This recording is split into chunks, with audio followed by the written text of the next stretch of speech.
So what is tax evasion? When a person reduces total income by making false claim or by withholding the information regarding the real income, so the tax liability is reduced, is known as a tax evasion.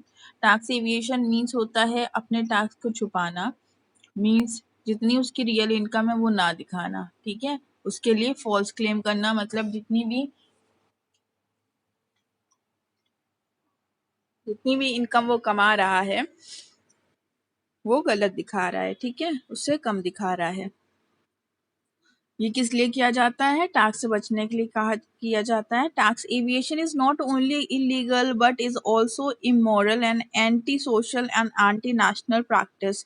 तो totally it is illegal in India, ठीक है, और it is illegal and also immoral, ठीक है। Immoral भी कहा गया है इसको, एंटी सोशल है, means a person who is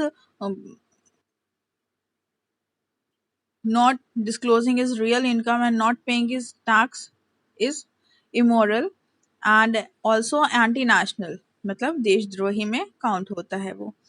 Therefore, under the direct tax laws, provision have been made for the imposition of the heavy penalty and instruction of prosecution proceedings against the tax aviator। तो इसके लिए कड़ी सी कड़ी सजा भी रखी गई है, जो टैक्स बचा अपना एविएट करता है, छुपाता है रियल इनकम, उसके लिए अलग अलग चार्जेस भी हैं।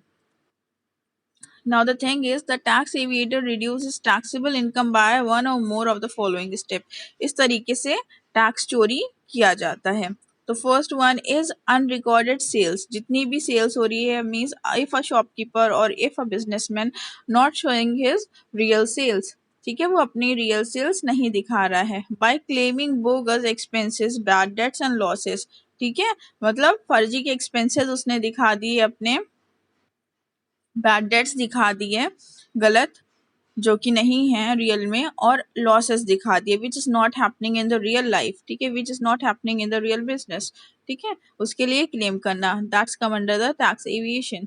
Then the charging personal expenses as a business expense, data car expense, telephone expense, traveling expense, medical expense for the self family may be shown in the account books of the business expense, ठीक है, मतलब अपने personal expense को business expense दिखा देना, means expenses are increasing and the sales are becoming low comparatively, ठीक है। तो ये कह रहे हैं कि अगर जो है इस तरीके के एक्सपेंसेस, पर्सनल एक्सपेंस को बिजनेस एक्सपेंस दिखाते हैं, that is also a one way of aviation of tax.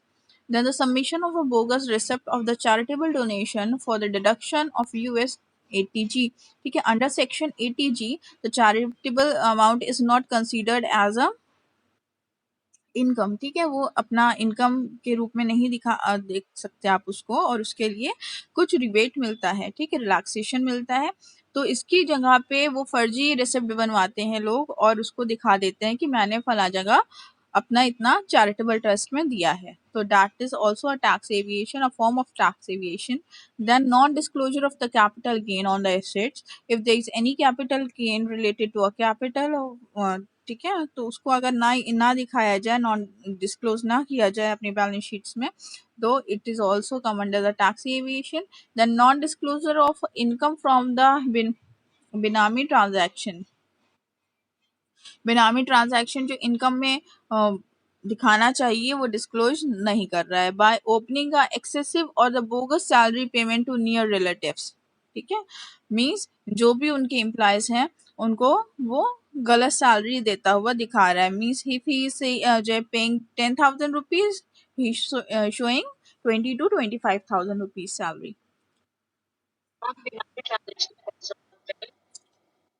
बिनामी transactions means कोई जिसके किसी के जो है विदाउट नेम, ठीक है, जो भी ट्रांजैक्शन